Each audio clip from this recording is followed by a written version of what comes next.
Friends, पिछले भाग में आपने देखा, बिना किसी से पूछे, बिना किसी को बताए कुणाल और संध्या तलाक ले लेते हैं और कुणाल घर में झूठ बोलकर संध्या को उसके मायके छोड़ने जाता है और वो वहां पहुंचने वाले होते हैं। तो चलिए फ्रेंड्स, अब आगे शुरू करते हैं।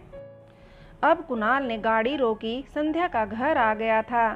संध्या ने डरी सी आवाज में दरवाजा खोलते हुए कहा, आते ही शुरू मत हो जाना, दिल के कमजोर हैं मेरे पापा, बर्दाश्त नहीं कर पाएंगे।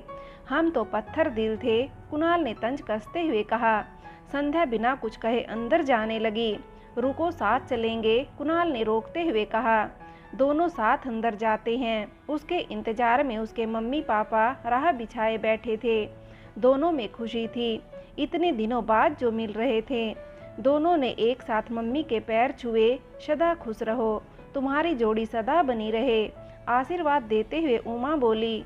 जोड़ी तो टूट चुकी है माँ, संध्या ने मन ही मन सोचा। अब दोनों ने पापा के पैर छुए। जीते रहो बेटा, सुरेश बोला। अब संध्या हेलो भैया बोलकर विशाल के गले मिलती है। संध्या का बड़ा भाई था जो कि फौज में था, छुट्टी में था आजकल। कैसे हो भैया, कुणाल ने मुस्कुराते हुए पूछा। हम बहुत बढ़िया, बैठो ना, आप लोग खड़े क्यों हैं? विशाल खुद भी बैठते हुए बोला। दोपहर हो रही थी, सबने लंच किया। संध्या बहुत उदास थी, कुणाल भी परेशान था। क्या बात है, कोई परेशानी है बेटा? सुरेश बोला। आपकी लड़की ही बहुत बड़ी परेशानी है, कुणाल ने बात छेड़ते हुए बोला। इसकी माँ भी कम परेशानी नहीं थी, आजकल फैशन है ये।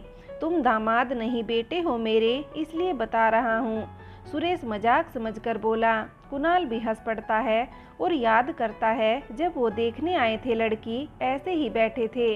अरे बेटा, बिस्किट तो आपने लिया ही नहीं, सुरेश ने कुणाल को कहा। चाय बिस्किट तो होता रहेगा, हमारी चांद सी बहू कहाँ है? अरे उसको देखने के लिए बेचैन है, बिस्किट कैसे खा पाएगा भला? सुदेश ने कहा और सभी लोग ठहाका मारकर हंसने लगे। बेटा अब आ भी जाओ, उमा ने आवाज देते हुए कहा। बहुत शर्मीली है आपकी बेटी, सुदेश उमा से बोली। अरे नहीं नहीं, बस 2 मिनट की शर्म है, एक बार घुल मिल जाए तो फिर वो एकदम दोस्ती ही कर लेती है। बिल्कुल नहीं शर्माती, लगता ही नहीं हम आज मिले हैं या बरसों से जानते हैं, उमा तारीफ करते हुए बोली। तुम्हारा लड़का भी बहुत शर्मीला है, सुरेश कमल को बोले।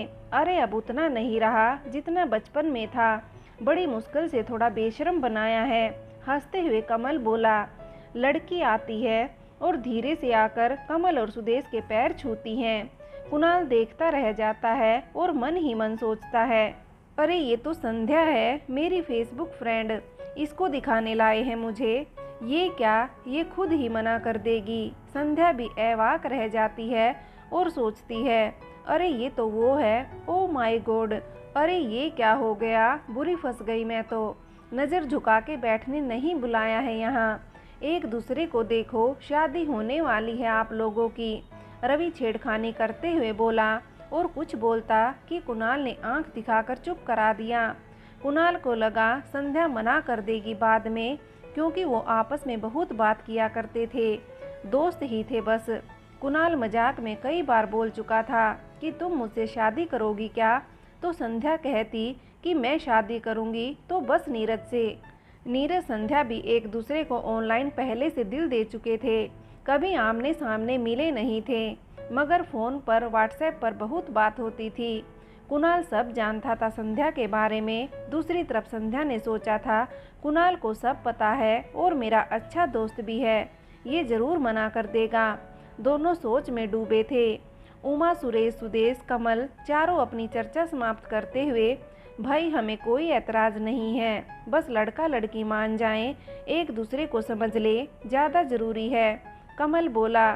संध्या और कुणाल, जाओ बेटा, अंदर कमरा खाली है, जाकर जो बात करनी है अभी कर लो, उमा बोली। दोनों अंदर जाते हैं। तुमने बताया नहीं तुम्हें लड़के वाले देखने आ रहे हैं, चुड़ैल कहीं की, कुणाल हंसते हुए बोला।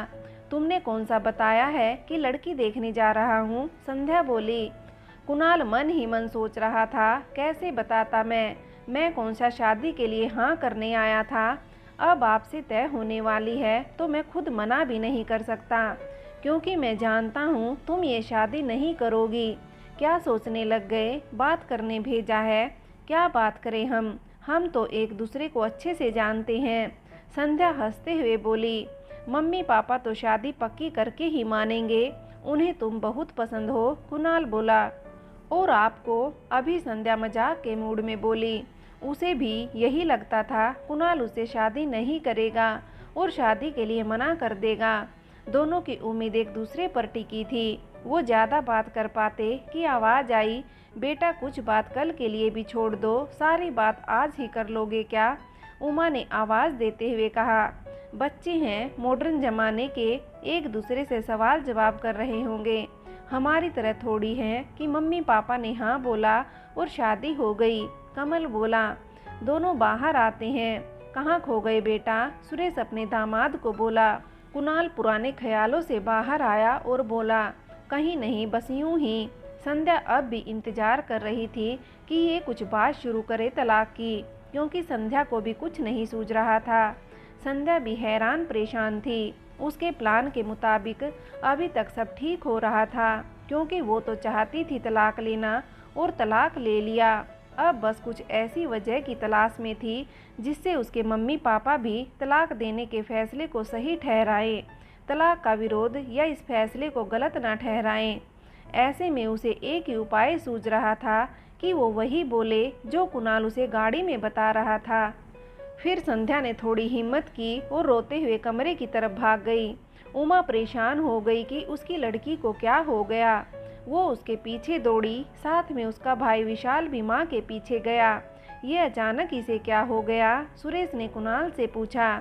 कुणाल जानता था वो कुछ बहाना लगाएगी और मम्मी को बताएगी, लेकिन कुणाल को ये उम्मीद नहीं थी कि वो गाड़ी में किए मजाक को सीरियस ले लेगी।